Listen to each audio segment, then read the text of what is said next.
some of my students had questions about how to do T8 for IXLs, which is just an introduction to similar solids.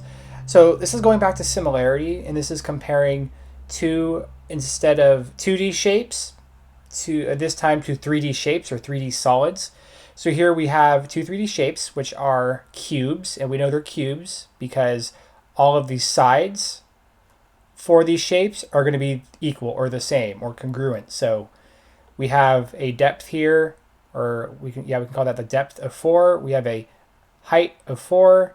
We have a width of 4, 4, 4, 4, etc.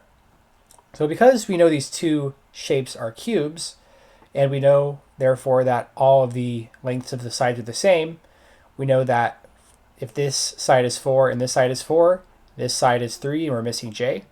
We know j also has to be 3, right? Since it's a cube, all of the sides here, 3, 3, 3, 3, 3, 3, have to be 3. And so j is just going to equal 3 centimeters, like that. Okay, back to the triangle now, or a triangular prism or a pyramid.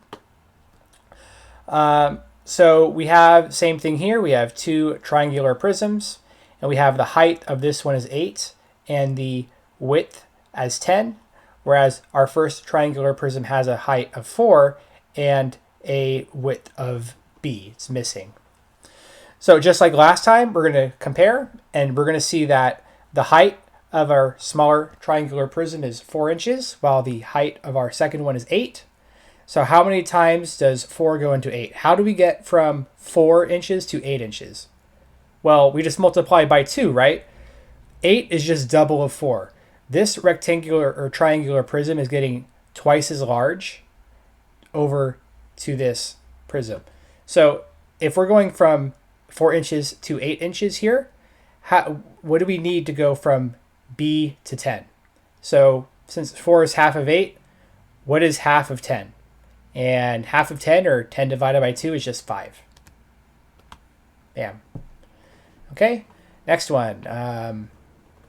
You get the idea for this one. Let me skip a little forward. Same deal with this one. We have two cylinders right here. One with a radius of 9, the other with a radius of 18. So how do we get from our first cylinder to our second cylinder? Well, you multiply it by 2 and bam, we have it, right? So if we know the height of this cylinder is 14, what do we know the height of this cylinder is then? Well, if we multiply 9 by 2 to get 18, we multiply 14 by 2 to get 28. So therefore the height is going to be 28.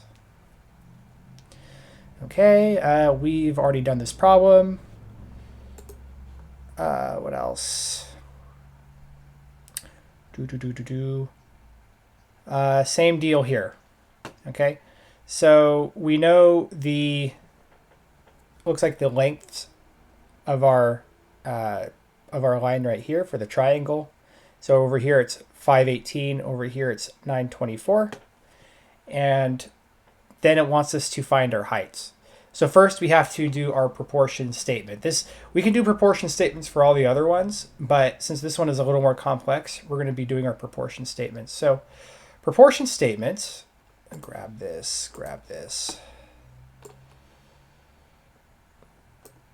is like that. We want to compare fractions. So we'll compare the lengths of the sides right here. So we'll go 518 all over, and we're going to do the left over the right. So 518 over whatever the height is or the length is over here, which is 925. Forgive the handwriting. I'm using snipping tool. And that's our fraction, right? Our numerator over the denominator. The slant of the left shape or solid divided by the slant of the right solid.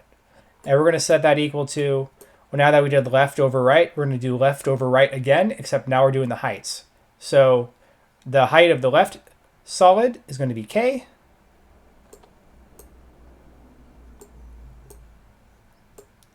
that. And then the height of the right solid is 875. Okay. So we have 518 centimeters over 925 equal to K over 875. So our goal here is to find K, right? That's going to be our answer. So when we have two fractions set equal to each other like that, we know that that fraction has to equal this fraction. So this is where we use our cross multiplying technique.